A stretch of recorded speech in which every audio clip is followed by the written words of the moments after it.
नमस्कार दोस्तों, स्वागत है आपका हमारी आज की इस वीडियो में।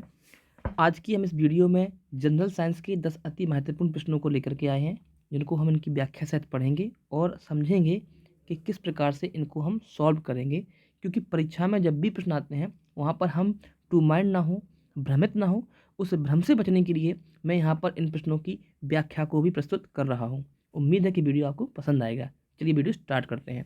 तो हमारा पहला प्रश्न है, वह है एक लोहे के तार को कॉपर सल्फेट के घोल में रखा जाए तो क्या अवक्षेपित होगा। हमें वायर दिया गया है लोहा का यानी कि आयरन का, हमें जो सॉल्यूशन दिया गया है वो है कॉपर सल्फेट का, और जब उसको हम आपस में मिलाएंगे तो वो कहते हैं हमें क्या प्राप्त होगा। तो जो आंसर है वो है हमारा कॉपर प्राप्त होगा। तो यहाँ पर तो सीधा आंसर लिया गया है, पर एग्जाम हॉल में आपके पास 4 ऑप्शन होंगे, उन 4 में किसी एक को टिक करना होगा। तो हो सकता है कि आप वहाँ पर कन्फ्यूज़ हों, तो उस कन्फ्यूजन को मिटाने के लिए मैं आपको क्लियर कर दूँ कि जो हमारी मेटल्स की रिएक्टिविटी सीरीज़ होती है, क्या होती है हमारी रिएक्टिविटी सीरीज़, उसके आधार पर हम देखेंगे तो मेटल्स को एक क्रम में सजाया गया है। और जो वो क्रम है आपका KNA, काना, का, मग, अल, उसके बाद है जून, फैनी, सन, पीबे है, और फिर कुत्ता, ठीक है, हक कर के आ गया, ठीक है, एंड लास्ट में जो है प्लेटिनम हो गया। तो कुत्ता हक करके अगर क्या, इसको आप 2 तरीके से समझ सकते हैं। एक तो ये है कि वो किसी गली में लग कर आया है, या फिर आप जो भी समझ सकें अपने हिसाब से समझ लीजिए। इस रिएक्टिविटी सीरीज़ को जो है मैंने इस तरीके से याद किया है, आप भी अपने तरीके से याद कर सकते हैं, जो भी आपको सही लगे। अब यहाँ पे क्या है कि यह ऊपर से नीचे की आने पर देखेंगे, यहाँ पर धातुओं की क्रियाशीलता का एक घटता हुआ क्रम है।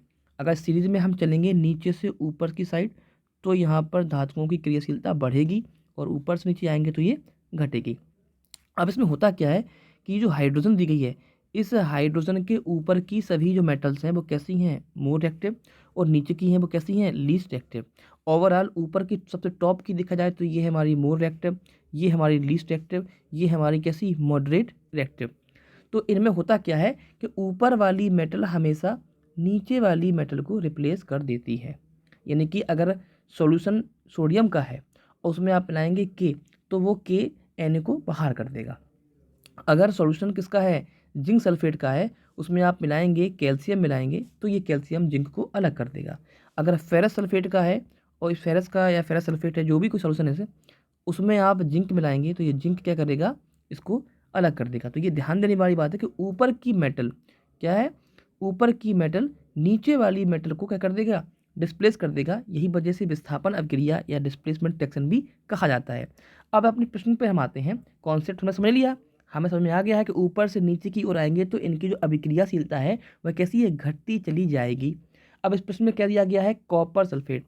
कॉपर आपका ये रहा, इसका हमें सॉल्यूशन दिया गया है, तो होता क्या है, CuSO4, ये हमारा क्या हो गया, कॉपर सल्फेट।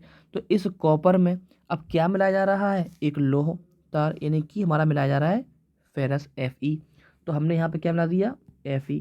तो क्या प्राप्त होगा, अभी हाल हमने कॉन्सेप्ट में पढ़ा हुआ था कि ऊपर वाली मेटल नीचे वाली मेटल को डिस्प्लेस कर देगी, विस्थापित कर देगी। क्योंकि यहाँ पर क्या है, जो Fe है, आयरन है, वह मोर रिएक्टिव है, अधिक क्रियाशील है बजाय कॉपर के। ठीक है ना, समझ में आ रहा है कि फेरस जो है हमारा आयरन है वो अधिक क्रियाशील है। यानी कि इसको हम ऐसे बोल सकते हैं कि ऊपर की मेटल नीचे की मेटल से अधिक क्रियाशील है। ठीक है, तो करेगी क्या कि यह Fe जो है SO4 के साथ तुरंत बॉन्डिंग करेगा, और FeSO4 फेरस सल्फेट का निर्माण कर लेगा, और कॉपर को जो है क्या कर देगा, विस्थापित, अलग, बेचारा कॉपर अलग हो जाएगा। इस तरीके से हमें यहाँ पे क्या प्राप्त हो गया, कॉपर। तो यहाँ पर केवल लौह तार को कॉपर के साथ ही नहीं, वो यहाँ ये बोल सकते थे कि फेरस सल्फेट का एक हमारे पास सॉल्यूशन है जिसमें हमने जिंक मिलाया, बताइए क्या प्राप्त होगा। तो सीधी बात है कि जैसे ही हम जिंक मिलाएंगे वैसे ही जिंक इस Fe को अलग कर देगा और जिंक सल्फेट बना लेगा। तो वहाँ पर हमें अविच्छेदित किसका, आयरन का प्राप्त होता है, यानी कि ऊपर वाली मेटल नीचे वाली मेटल को डिस्प्लेस कर देगी। बस इतना सा ही कॉन्सेप्ट था। आई होप कि आपको ये कॉन्सेप्ट क्लियर हो गया होगा। अब हमारा जो अगला प्रश्न है, हम अपने अगले प्रश्न की तरफ चलते हैं। अगला जो हमारा प्रश्न है वह है विद्युत धनात्मक तत्व कहलाते हैं। विद्युत धनात्मक तत्व कहलाते हैं तो उन्हें क्या बोलते हैं, उनको हम धातु बोलते हैं। क्या बोलते हैं उनको, हम धातु बोलते हैं, मेटल्स बोलते हैं। ठीक है, इनका इंग्लिश वर्जन क्या होगा, हमारा मेटल्स होगा। तो क्या सभी तत्व ऐसे हैं? तो आइए इस समझ लेते हैं। इसके लिए एक शब्द है इलेक्ट्रो पॉजिटिव एलिमेंट। अगर आपने हमारा इसका पहला वीडियो नहीं देखा है तो वो देख लीजिए, वहाँ से आपको बहुत जल्दी समझ में आ जाएगा। मोस्टली इलेक्ट्रो पॉजिटिव यानी कि all electropositive elements are called metals. ठीक है, अब ये होता कैसे है समझ लेते हैं कि इलेक्ट्रो पॉजिटिव एलिमेंट को हम कैसे जानेंगे। कोई भी एलिमेंट हो, लाइक दैट सोडियम है आपका, या आपका पोटेशियम है, या आपका कैल्शियम है, या आपका मैग्नीशियम है, या आपका एल्यूमिनियम है, ये कैसे इलेक्ट्रोपॉजिटिव है, ये कैसे मेटल्स हैं, इस बात को हम यहाँ पर जान लेंगे। तो देखिए, इन सभी के हमें एटॉमिक नंबर लर्न करने पड़ेंगे। अगर आपको वो लर्न नहीं है तो प्रॉब्लम होगी। ठीक है, एक समझ लीजिए एक बार इसको। तो देखते हैं अब करेंगे इनका है इलेक्ट्रॉनिक विन्यास, इलेक्ट्रॉनिक कॉन्फ़िगरेशन। तो पहली सेल में 8 आएंगे, बाद में कितने आएंगे 8, और फिर कितने आएंगे 1, इसमें 2, इसमें 8, इसमें आएंगे कितने 1, इसमें 2 8 8 2, इसका हो जाएगा 2 8 2, इसका 2 8 3। पहली कक्षा में भरते हैं 2, फिर 8, फिर 18, फिर 32, वो तो आपको पता होगा ही। खैर यहाँ पर हम बोर्ड एग्जाम को नहीं पढ़ रहे हैं। अब यहाँ पे क्या होता है, इसके 72 कक्षा में इलेक्ट्रॉन 1 है, लिहाजा यह 1 इलेक्ट्रॉन को दे देगा। इसके में बाहर है तो ये भी 1 दे देगा। इसके 72 में 2 है तो यह 2 देगा, ये भी 2 देगा। अब ऐसा करता क्यों है, आपने अष्टक नियम पढ़ा होगा। ठीक है, जब भी आपने केमिस्ट्री पढ़ी होगी, अष्टक नियम के अनुसार होता क्या है कि प्रत्येक तत्व अपने 72 कक्षा में जो नंबर ऑफ इलेक्ट्रॉन है उसे वो 8 करना चाहता है। कितने 8, ताकि वह कैसा हो जाए, स्टेबल हो जाए, वह स्थायी हो जाए, वह बैलेंस हो जाए। इस स्थायित्व के चक्कर में या तो वो इलेक्ट्रॉन लेगा, ठीक है, या फिर वो डोनेट करेगा यानी कि देगा, या फिर वो गेन करेगा, या फिर वो शेयर करेगा। ठीक है, और इस तरीके से वह अपने 72 कक्षा में जो नंबर ऑफ इलेक्ट्रॉन है उन्हें 8 करने की कोशिश करेगा। अब हमें जानेंगे कैसे कौन लेगा कौन देगा। तो देखिए, इसके लिए सिंपल सी बात है कि जिन तत्वों के 72 कक्षा में 1 2 या 3 इलेक्ट्रॉन होंगे वह अपने इन इलेक्ट्रॉन्स को डोनेट करेगा, क्योंकि 1 2 3 देना आसान है, इसके बजाय इनको 8 करने के लिए लेना बड़ा मुश्किल हो जाएगा। वहीं अगर 4 है तो वह ना तो लेगा ना देगा, बल्कि क्या करेगा, वो शेयर करेगा, क्योंकि 4 इलेक्ट्रॉन देना लेना बड़ा मुश्किल काम है। ठीक है, किंतु जिनके पास 5 या 6 या 7 इलेक्ट्रॉन है वह इलेक्ट्रॉन को गेन करेंगे, एक्सेप्ट कर लेंगे। कारण ये है कि 5 इलेक्ट्रॉन देना बड़ा मुश्किल है, बल्कि इसके लिए 8 करने के लिए 3 इलेक्ट्रॉन लेना बड़ा आसान है। समझ में आया? ऐसे ही जो है आपका जो 6 है, तो 6 देना बड़ा मुश्किल है, बल्कि 2 लेना आसान है। तो ये 2 ले लेगा, ये 1 ले लेगा, और ये 1 2 3 दे देंगे। समझ में आया? तो 72 कक्षा में 1 2 3 है तो वो डोनेट करेंगे, 5 6 7 है तो वो 3 2 1 को लेंगे, और 4 है तो फिर वो शेयरिंग कर लेंगे। तो इस तरीके से हमने क्या जाना कि विद्युत धनात्मक तत्व कहलाते हैं हमारे क्या धातुएं। हमारा पहला पार्ट आप देख लीजिए, वहाँ पर धातुओं को अच्छे से मैंने डिस्कस किया है, उनकी प्रॉपर्टी बताई है, साथ साथ में परीक्षा में उपयोगी जो प्रश्न हैं जहाँ से आ सकते हैं उनको भी मैंने वहाँ पर नोट किया हुआ है। तो आप इस वीडियो को प्लीज़ एक बार जरूर देख लीजिए। आइए, हमारा अगला जो क्वेश्चन है वह है सोडियम का भंडारण किया जाता है। क्वेश्चन बहुत इंपॉर्टेंट है, एग्जाम में आता है। ठीक है, सोडियम का भंडारण किया जाता है, क्यों वो हम जानेंगे। तो कहाँ किया जाता है पहले ये देखते हैं। सोडियम का भंडारण किया जाता है केरोसिन ऑयल में, मिट्टी के तेल में, पेट्रोल डीजल और फिर मिट्टी का तेल। तो मिट्टी के तेल में इसको जो है हम इसका भंडारण करते हैं, क्यों करते हैं वह जान लेते हैं। देखिए, बेसिकली होता क्या है कि सोडियम जो है क्या करेगा, Na सोडियम वाटर के कांटेक्ट में आकर के आग पकड़ लेता है। उसका कारण ये है कि जब हम इसको नॉर्मली पैकेट में या ओपनली इसको स्टोर करते हैं तो हवा में क्या होता है, मॉइस्चर होता है। क्या होता है, मॉइस्चर, यानी कि जो नमी होती है उस मॉइस्चर की वजह से होगा क्या कि उसमें होगा पानी। वो पानी सोडियम के साथ कांटेक्ट कर करके एक रिएक्शन करेगा, और करता क्या है, वह H2 गैस को रिलीज़ कर देता है, यानी कि हाइड्रोजन गैस को रिलीज़ कर देगा।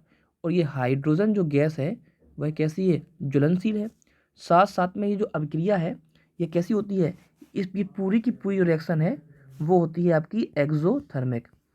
एक्सोथर्मिक रिएक्शन होने की वजह से होगा क्या कि ये रिएक्शन एनर्जी को रिलीज़ करेगी, यानी कि ऊर्जा को बाहर निकालेगी। जब ऊर्जा बाहर निकलेगी तो इतना ताप हो जाता है कि इस हाइड्रोजन को बर्न करने के लिए यह कैसी होती है, सफिशेंट होती है, और सोडियम क्या आग पकड़ लेता है। तो इस तरीके से यहाँ पे क्या होता है कि ये तुरंत ही आग पकड़ लेगा और सोडियम जल जाएगा। यही वजह है कि हम सोडियम को वाटर में यानी कि वाटर H2O में नहीं करते हैं भंडारित, ठीक है, बल्कि क्या करते हैं, केरोसिन में करते हैं पहली चीज़, और ना ही कभी इसे हम ओपनली करते हैं ताकि नमी ना वहाँ पे आ जाए। तो पानी में तो करना ही नहीं है, बल्कि पानी से बचाना है किसी भी मीडियम से, तो हम कहाँ करेंगे, केवल केरोसिन ऑयल में करेंगे। छोटा सा बेसिक कॉन्सेप्ट है, समझाने के लिए मैंने थोड़ा ज़्यादा समय ले लिया, ठीक है। चलिए हमारा अगला प्रश्न देखते हैं। सोडियम के टुकड़े को जल में रखने पर क्या होगा। अब भाई क्या होगा ये देख लेते हैं। तो सोडियम के टुकड़े को जल में रखने पर, अब यह बताया मैंने, तैरता हुआ क्या होगा, जलने लगेगा। कारण ये है कि मेटल्स की जो एक प्रॉपर्टी होती है वो ध्यान रखना आप लोग, वो कैसी होती है, मेटल की जो डेंसिटी होती है, एक प्रॉपर्टी पढ़ते हैं कौन सी, डेंसिटी, वह कैसी होती है, अधिक होती है। लेकिन सोडियम इस मामले में थोड़ा दुर्भाग्यशाली है, कम होगी। और साथ साथ में वाटर के कांटेक्ट में आने पर हाइड्रोजन गैस को रिलीज करके ये आग पकड़ लेगा, ठीक है। इसलिए जो है क्या करेंगे, ये होता क्या है कि तैरते हुए ये जलने लगेगा। क्लियर हो गया ना। तो जब भी क्वेश्चन आएगा कि सोडियम के टुकड़े को जल में रखने पर क्या होगा, तो आप फटाक से करेंगे कि तैरता हुआ जलने लगेगा। आइए हमारा अगला क्वेश्चन देखते हैं, वह है तरल धातु है। जी हाँ, मोस्ट इंपॉर्टेंट है। तरल धातु है वो कौन सी है हमारी, पारा। पारा बोले तो मरकरी, मरकरी सिंबल इसका है Hg। जी हाँ, हम उसी मरकरी की बात कर रहे हैं जिसको आप लोगों ने थर्मोमीटर में देखा होगा, ठीक है। फीवर को नापने के लिए जिस यंत्र का उपयोग करते हैं उसे क्या बोलते हैं, थर्मोमीटर। उसमें इसी मरकरी का इस्तेमाल करते हैं, जो कि एकमात्र कैसी है, यह एकमात्र द्रव अवस्था में मेटल है, यानी कि लिक्विड मेटल है, ठीक है। हमने पढ़ रखा है कि मेटल कैसी होती हैं, हार्ड होती हैं, मेटल सॉलिड होती हैं, लेकिन यहाँ मेटल कैसी है, लिक्विड है, द्रव अवस्था में है, तरल है। तो वह हमारी क्या है, मरकरी है। और यह टेम्परेचर के लिए बहुत अधिक सेंसिटिव होती है। टेम्परेचर बढ़ने पर यह थर्मोमीटर में ऊपर की तरफ बढ़ती हुई दिखाई देती है, ठीक। अब हमारा अगला जो प्रश्न है वह है द्रव अधातु। क्या है द्रव अधातु, वो है हमारी ब्रोमीन। अगर हम बात करें नॉन मेटल्स की, तो नॉन मेटल्स की सभी प्रॉपर्टी मेटल्स की जस्ट ऑपोजिट होती हैं। नॉन मेटल्स मोस्टली हमें या तो गैस फॉर्म में देखने को मिलेंगी, जैसे कि ऑक्सीजन है, या आपका नाइट्रोजन है, ठीक है, आपकी क्लोरीन वगैरह है। या फिर आपको ये कैसी मिलेंगी, सॉलिड तो होंगी, पर कैसी होती हैं, सॉफ्ट सॉलिड फेज में देखने को आपको ये मिल जाएंगी, लाइटर सल्फर वगैरह। गैसेस फेज में मिल सकते हैं आपको, फॉस्फोरस, ठीक है, छोटे छोटे पार्ट में मिल जाएगा। तो ये सॉफ्ट सॉलिड फॉर्म में मिलेंगी। लेकिन एक ऐसी भी अधातु है कि नॉन मेटल है, जो क्या है हमारी, वो है लिक्विड है, तो वो है हमारी ब्रोमीन। याद रखिएगा, ब्रोमीन जो है इसको हम Br से करते हैं रिप्रेजेंट, और यह हेलोजन फैमिली का मेंबर है। एक क्वेश्चन ये भी आता है कि हेलोजन फैमिली में कौन कौन से हैं। तो सबसे पहले है फ्लोरीन, फिर है आपका क्लोरीन, फिर है आपका ब्रोमीन, और फिर है आपका आयोडीन। तो ये हेलोजन फैमिली है, और ये ग्रुप 17 में रखे गए हैं। कहाँ रखे गए हैं, ग्रुप 17 में रखे गए हैं। और इन सभी तत्वों के बहातम कक्षा में जो इलेक्ट्रॉन होते हैं वो 7 होते हैं, लिहाजा यह एक इलेक्ट्रॉन लेने की क्या रखते हैं, टेंडेंसी को दर्शाते हैं। अब हमारा अगला क्वेश्चन है, वह सिल्वर यानी कि चांदी हवा के प्रभाव में आके काली क्यों पड़ जाती है। यह बहुत महत्वपूर्ण प्रश्न है। तो उसका कारण है सल्फर के कारण। हवा में क्या होता है, एयर के अंदर जो गैसों का मिश्रण है उसमें एक गैस पाई जाती है, वो है H2S, हाइड्रोजन सल्फाइड। तो जब भी सिल्वर रिएक्शन करती है किससे, हाइड्रोजन सल्फाइड से, तो ये क्या बनाती है, Ag2S, यानी कि सिल्वर सल्फाइड बना लेती है, और H2 गैस को क्या करेगी, रिलीज कर देगी यहाँ से। तो यहाँ ये मुख्य जो ये हमारा ये बना है कॉम्प्लेक्स फॉर्म, इसकी वजह से चांदी क्या पड़ जाती है, काली पड़ जाएगी। यानी कि चांदी के काली पड़ने का जो प्रमुख कारण है वह सल्फर है, ठीक। अब ज़्यादातर एक आपको मिथक देखने को मिलेगा, मैंने सुना है, हो सकता है कि आपने भी सुना हो। वो जो मिथक है वो ये लोग कहते हैं कि अगर चांदी के बर्तन या चांदी के आभूषण काले पड़ जाते हैं तो वह ओरिजिनल या प्योर चांदी नहीं है। जी नहीं, यह बिल्कुल गलत बात है, ऐसा कुछ भी नहीं है, वह प्योर और सही चांदी है। फ़र्क इतना है कि एयर में मौजूद जो हाइड्रोजन सल्फाइड में जो सल्फर है उसके रिएक्शन करने की वजह से वो चांदी क्या हो जाती है, काली पड़ जाती है। आई होप कि ये आपको अच्छे से समझ में आ गया होगा। अब हमारा जो अगला प्रश्न है वो लेकर के हम आए हैं, वो है कौन सी धातु विद्युत की अधिक सुचालक है। सुचालक का मतलब होता है कंडक्टर, तो अधिक से है क्या है, गुड कंडक्टर ऑफ इलेक्ट्रिसिटी। ठीक है, विद्युत की अच्छी सुचालक, क्योंकि धातुओं का एक गुण होता है कि धातुएं विद्युत की और ताप की अच्छी सुचालक होती हैं। ठीक है, तो इसका आंसर हमारा सिल्वर है, चांदी है। ठीक, तो ये बहुत इंपॉर्टेंट है। तो देखिए आपका सिल्वर जिसे हम Ag से करते हैं, गोल्ड जिसे हम Au से करेंगे, ठीक है, कॉपर Cu से करेंगे, एल्यूमिनियम या फिर आयरन, ये सब के सब कैसे होते हैं, ये बहुत तेज़ी से जो है विद्युत को कंडक्ट कर देते हैं।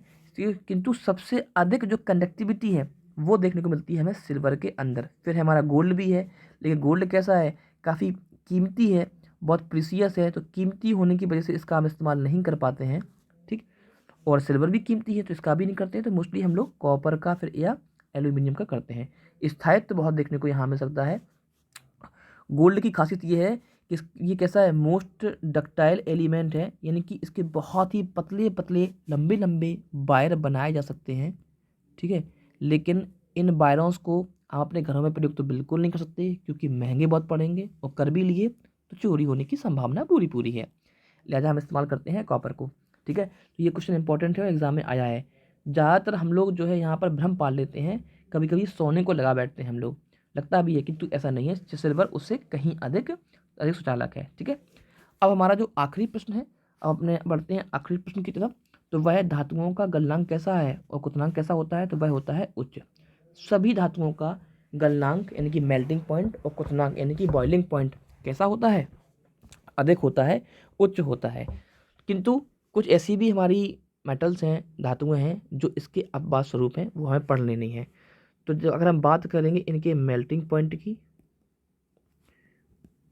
ठीक है, या हम बात करेंगे इनके बॉइलिंग पॉइंट की, तो मेल्टिंग या बॉइलिंग पॉइंट की जब हम बात करते हैं तो हम क्या पाते हैं कि ये हमेशा मेटल्स में होगा हाई, बहुत ज़्यादा। किंतु आपकी सीजियम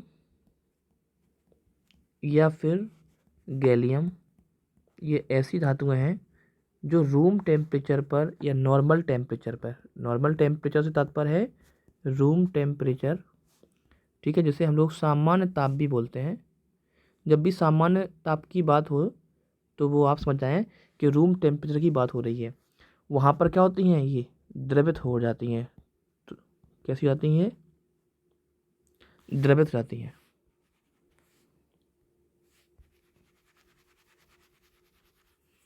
इनकी लिक्विड फेज में ये आ जाएंगी।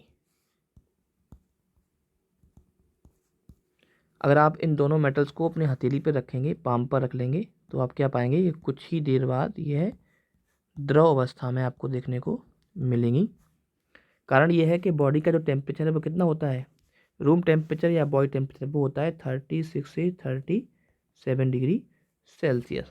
ठीक है, तो इस तरीके से हम बात करें 302 से 303 केल्विन की रेंज के बीच में ये द्रव अवस्था में आ जाती हैं। तो क्वेश्चन आता है, बताइए ऐसी कौन सी मेटल है जिसको हम हाथ पे रखेंगे तो वह द्रवित हो जाएगी, तो वह है सीजियम या फिर गैलियम। तो ये क्या है, यह है मेटल्स में अपवाद है। आज का हमारा वीडियो इतना ही। आई होप कि वीडियो आपको अच्छा लगा होगा। अच्छा लगा है तो लाइक करें, शेयर करें। Thank you.